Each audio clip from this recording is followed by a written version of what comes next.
எனக்கு என்ன டாபிக் பார்க்கலாம்னா, குழந்தைங்கள எங்கேயுமே அனுப்புறதுக்கு இப்ப இருக்கிற காலகட்டத்துல ரொம்பவே பயமா இருக்கு. ஏன்னு பார்த்தீங்கன்னா, இப்ப யாருமே நம்ப முடியாத சூழ்நிலையா ஆயிடுச்சு. சின்ன குழந்தையிலேருந்து வயசானவங்க, பெரியவங்க வரவே இப்ப இருக்கிற உறவுல இருந்து யாருமே நம்ப முடியல. நம்ம குழந்தைங்கள யார நம்பியும் விட்டுட்டும் போ முடியல. ஏன்னு பார்த்தீங்கன்னா, இப்ப வர ஒரு நியூஸுமே அப்படி இருக்கு. சின்ன குழந்தைங்க முதல் பெரிய வயசானவங்க, அதாவது 100 வயசு 90 வயசு ஆயாக்கள் முதல் இப்ப இருக்கிற என்ன பண்றாங்கன்னா, நீங்களே பாக்குறீங்க, பாலியல் வன்கொடுமை செய்யறாங்க. ஏன்னு பாத்தீங்கன்னா, இப்ப ரொம்பவே தனியா போலாம், தனியா வரலாம் அப்படின்ற கேட்டகரிக்குல போறாங்க. அது மாதிரி நம்ம போறது ரொம்பவே தப்பா இருக்கு. தனியா போலாம், ஆனா இப்ப இருக்கிற உலகத்துல சேஃப்டின்றதே கிடையாது. ஏன்னு பாத்தீங்கன்னா, அப்பெல்லாம் அந்த காலத்துல குழந்தைன்னா ஸ்கூல் அவங்களே காலையில பேரண்ட்ஸுங்க ரெடி பண்ணி விட்டுருவாங்க. அவங்களே ஸ்கூல் போவாங்க, அவங்களே திரும்ப வருவாங்க.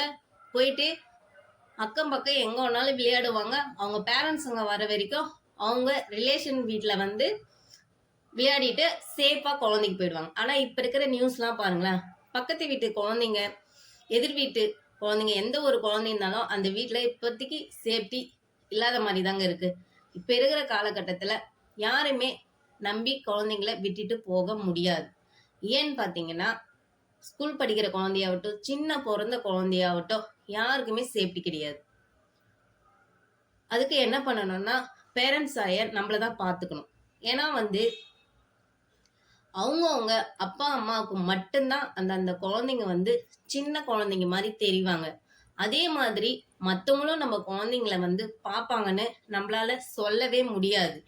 அதனால குழந்தைங்கள நம்ம அசால்ட்டா விட்டுட்டோம்னா போனா திரும்ப வராது. அப்படி இருக்குன்னா ஒரு 4-5 குழந்தைங்களோட உங்க குழந்தைங்கள சேர்த்து அனுப்புங்க. ஸ்கூல் தனியா என் பொண்ணு போயிட்டு வருவா, பையன் போயிட்டு வருவான்னு நினைக்காதீங்க. கூட மற்ற குழந்தைங்களோட அனுப்புங்க. மற்ற குழந்தைங்கள விட பேச வையுங்க. அது மாதிரி ஸ்கூல் போயிட்டு வந்தாலோ, ஸ்கூல் போனாலோ என்ன பண்றீங்கன்னா, இன்னைக்கு என்ன நடந்தது, ஏது நடந்ததுன்னு குழந்தைங்க கிட்ட நல்லா பேசி கேட்டு தெரிஞ்சுக்கோங்க. இப்ப இருக்கிற காலகட்டத்துல